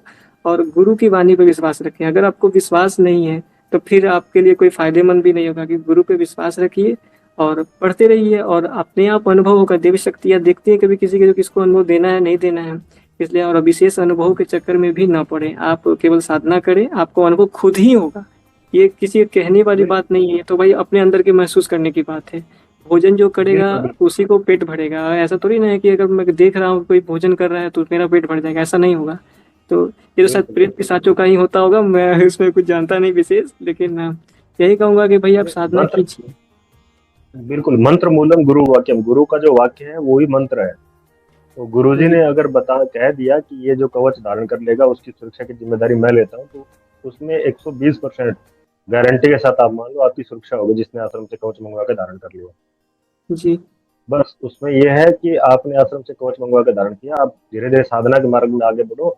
जो पाप कर्म, जो अशुभ कर्म आप कर रहे हो, वो अशुभ कर्मों से दूर हो जाओ। ये जो आजकल ये जो अंडा मांस दारू वारू ये जो चल रहा है, ये जी। इन सब से दूर हो जाओ। ये हम लोगों का आहार नहीं है, ये पिशाची आहार है, ये सब ठीक नहीं होता ये है। सब राक्षसी आहार है, ये सब को करने से और मन बुद्धि भ्रष्ट हो जाता है और सही ज्ञान बिल्कुल। मिलने पे भी हम नहीं उसको अपना पाते हैं।